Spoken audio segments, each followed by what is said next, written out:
cooking. I hope y'all have had an amazing week.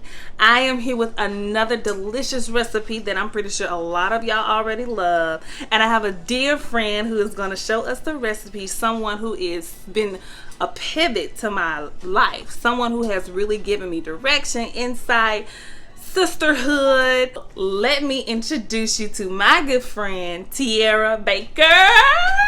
Hey. How are you? I'm good. I'm happy to have you on today. Thank you for having me. So what are we making? So today we are making one of my favorite meals. It is a go-to for me. It's low carb because lately I've been trying to watch what I eat. Yes. So this is just something I pop in the oven real quick, and it is jalapeno poppers. Jalapeno poppers? Yes. I'm so ready, y'all. Let's get to it. Mm-hmm. So what's our first step? So the first step really is the prepping.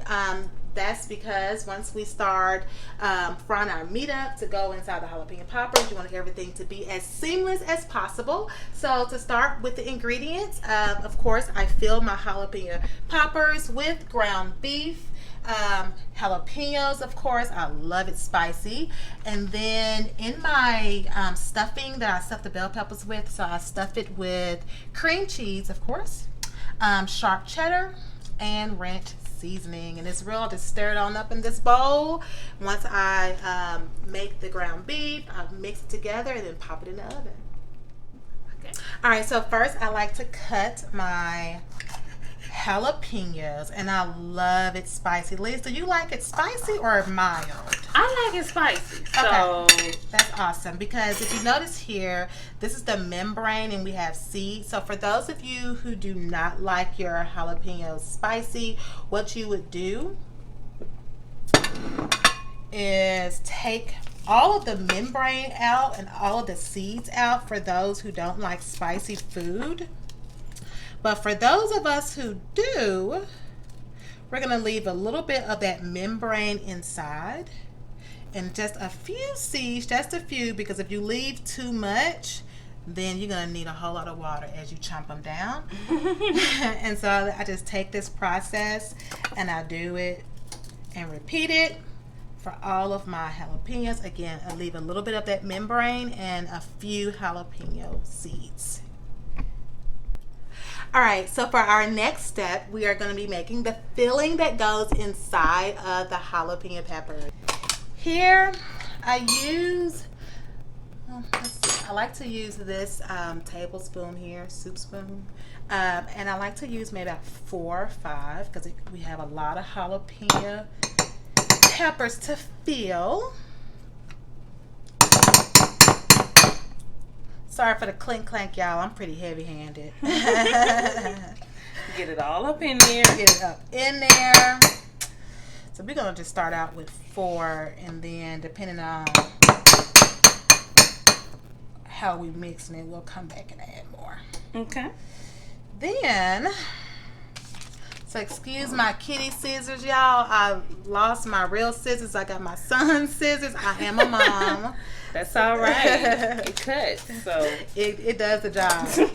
And so I don't use a lot of the ranch seasoning, but I do use like this little teaspoon here. I fill it all the way, almost all the way, and I sprinkle it on in there. Okay. Then I like to just mix that a little bit. Try to make sure that ranch seasoning is mixed very evenly in here. So next we're going to go to our sharp cheddar. Now one thing to note here, I only use a pinch of sharp cheddar in this process because whenever I use too much, it burns, because the jalapeno poppers take about 45 minutes inside of the oven. If I put too much cheese inside of this, I love cheese, y'all, but if I put too much cheese in it, then it burns inside of the poppers, and we don't want that. Now it all tastes the same, but aesthetically it's not as cute. We can actually probably add just a little bit more. Just a little bit. Alright, So once I made the filling, now I'm going to go and ground the beef. One thing to note, I did preset my oven to 375 just to get the oven hot and ready. And now I'm going to go on to my ground beef. Perfect. Normally turn it about 7.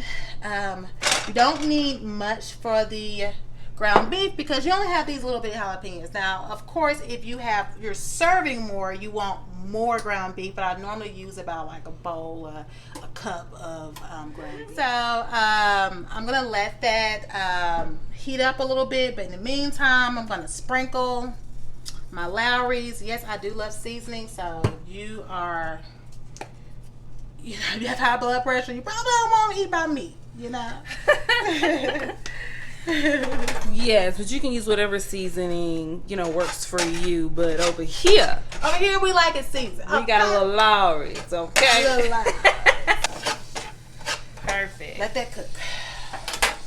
All right, so now that my meat is done, I toss it inside of my cream, and then now I'm going to do the mixing here.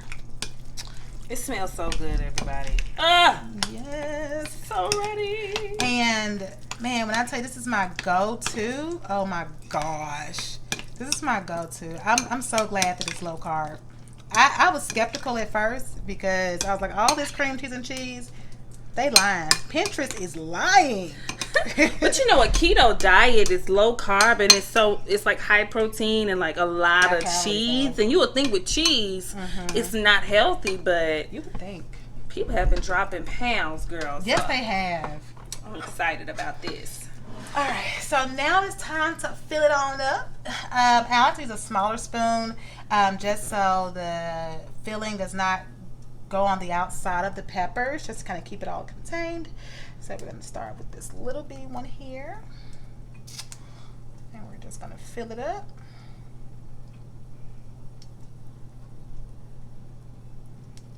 And this is so weird. Like, I hate sour cream, y'all. So when I first saw this, I was like, yuck, no. Because anything that even looks like sour cream, I won't take it. Like, I'm such a picky eater. But you're a visual eater. I'm a visual eater, and I'm very picky. Like, anyone who knows me knows that I eat very limited foods. I know that she eats very limited food. I am so picky, and I don't want my son to be like that, but it kind of rubs off. It rubs off. I try to get him to eat, variations out, of foods that I don't eat, but he wants to be so much like me that it's hard. Oh, that's sweet though. It's sweet. It's hindering. But I'm pretty sure he tears this up though. He doesn't like a lot of spice. Some foods he likes spicy and some foods he don't. And he didn't get that from me. I love everything spicy. Even when I take the peppers out, that boy swears it's hot. And everybody else is like, I don't taste a thing. I'm like, Abdul, it is all in your mind, baby. In your mind. I don't know why kids think food is like nasty or bad in their minds. Even after they've tasted it. Yeah. And they know it's not bad, but they'll say it's bad. And you're like, but I know it's not bad. Yeah. Like, he promised it is spicy, but he can eat a whole bag of Flamin' Hot Cheetos. Girl, all kids can eat a whole bag of Flamin' Hot Cheetos. Girl, you remember that? All right, so I just got done filling the peppers. Sorry, they're a little bit messy, y'all. And now we're going to pop these in the oven. Take about 45 minutes. If you like them a little bit crispy, a little bit less, but I like them a little bit in between. So, so guys, the jalapeno poppers, it's about 5 minutes until it's done. And so at the last 5 minutes, I like to sprinkle some sharp cheddar on top. So we like to sprinkle a little bit. This kind of tops it off. Now I like to sprinkle on all poppers. And this only takes about maybe 3 to 5 minutes. It's not going to take long for that cheddar cheese to melt. And then we pop them back in the oven. Perfect. All right, everybody. So we have finished our jalapeno poppers. And we're going to head on over to the table. And we will see y'all in a minute. So, hey everybody, we are here on the floor today with our jalapeno poppers. They look good. They smell good. Oh my gosh. We are here just enjoying ourselves, having such great conversation. And like typical single ladies cooking style, we're going to start with a very interesting conversation, always around singleness, dating, relationships, etc. So today, I kind of just want to talk about like being equally yoked. Like, what do you think about being equally yoked? Like how important it is, like when you're dating someone and you're trying to see if they're a good mate and you're trying to see if this is somebody that you need to make a life with, how important is it that they be equally yoked to you? Absolutely. So I think first we have to tackle, what equally yoked even means. And I think prior a true understanding and knowledge of what equally yoked meant, I thought that equally yoked just meant you both were Christians or you both believed the same thing. Rather, it is equally yoked. That term comes from, it's an agricultural term because animals were yoked together by the neck by an instrument. So wherever one animal went, the other animal naturally had to follow suit because they were joined together by the neck with an instrument. So they were literally going in the same direction. And so it's very important to be equally yoked because you want to make sure that as you're evolving and as you are discovering your purpose, as you are discovering what you even want to do in life, we are always becoming, right? So as you are becoming, you want to make sure that the person that you are with, or that you're in a relationship with, that you have the same path or the same vision. Because eventually, as you go separate ways, it's going to cause division, it's going to cause tension, and it's going to eventually cause compromise in a way that's going to make one person resentful. I have been in a relationship where we both loved each other so much and we wanted it so bad to be with each other, but love was not enough because we were going in separate directions. Love was not enough. Okay. Tap your neighbor and say love was not enough. Okay. It's not enough. I think sometimes we hype love up and we make it seem like that's what helps sustain a relationship. It has to be all about love, but then when you really think about it, it takes a lot more than love. It takes compatibility, because I can love you all day, but if we don't like each other, we're not gonna stay together for a long time. Love is and love is love. Let's also understand that we can love things that are not good for us. I can love something, but it's not good for me. And as we mature, we develop a different taste. So as you mature, like say I'm new to the steak world. Okay, let's use steak for a good example because I'm a steak and potato girl all day. Now these jalapeno poppers are fire. Okay, go ahead with your story. Okay, so when I was first introduced to steak, I was introduced to steak from the knowledge that my parents had. They are not steak eaters. And so I could only glean from their knowledge. Same way as love. Like you only know love in the way that it has been displayed to you. And so but when I got into a relationship with a man who was a steak connoisseur, he taught me, Tiara, you don't eat your steaks very, very, very, very, very, very, very well done. Because now it's just burned meat. But when I was used to eating steak, I was used to eating it with, all type of sauces, and I didn't really appreciate the true juices and natural flavors of the steak. So as I matured in my, knowledge of steak and its ingredients and, the different ways that it could be prepared, I began to love my steaks from very, very, very well done to medium well, and that was because my maturity of steaks grew. I like to think that my maturity of steaks grew. So I kind of relate that to love. I know it's a crazy analogy, but I relate that to love.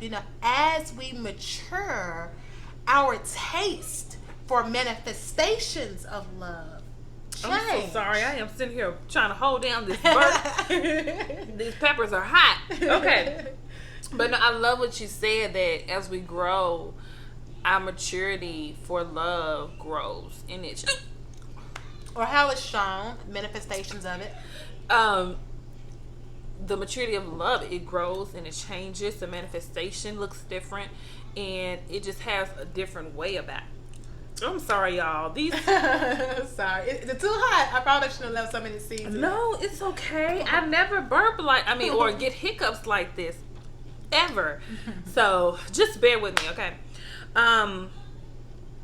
So do you feel that applies to people who say, well, I found my soulmate.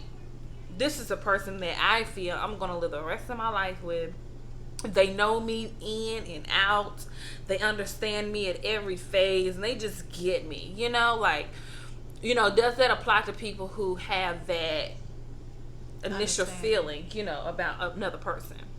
Well, first let me say this. I do believe chemistry is so important. I think it's important to have someone that you just, you can just talk to. It's just great to have friendships. And I appreciate friendships, like our friendship, where I don't have to explain myself. Every single thing. Like, I can say even some off the wall things, but you get me. You know what I mean? Like, I think there is something to be said about chemistry. Yeah. And when something is meant to be, it's not forced. I think that's a very important thing. But I think we also, on the same token, have to be very... Excuse me, there I go. I think we have to be very balanced, have an understanding of what a soulmate is. I don't think it's healthy to find a soulmate, because soul is your current state. So the soul is your motivations. It's the heart part. It's what motivates you. It's your feelings, right? And so sometimes we can attract our current state and not who we are going to be. And I don't mean to get too religious, but oftentimes God will connect us with people with who we are going to be. God sees our potential. He knows our potential. And so he will connect us with people who fit our future selves. They fit our current selves, but they also fit our future selves. And so when you are only looking for your soulmate, you're searching for someone who currently fits you, and God has to currently shed off of who you are now. There are some things about us that are naturally us, and there are some things we have to shed because we are always evolving. Wow.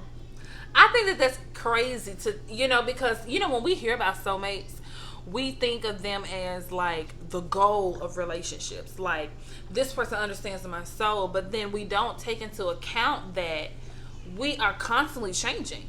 Our souls are constantly maturing and developing and taking shift.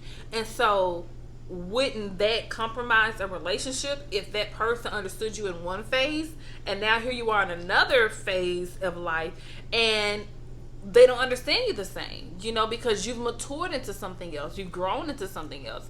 I think that's so powerful to think about and to say that. Now, I want to ask you this. Do you think that relationships that are not equally yoked can still be successful?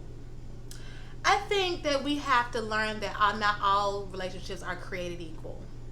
So we need to understand what's the purpose of that relationship. Because sometimes what I've had to learn the hard way. Just because you're attracted to someone, and it's because you have chemistry, it may not necessarily mean that you are meant to be in an intimate relationship with them on that level.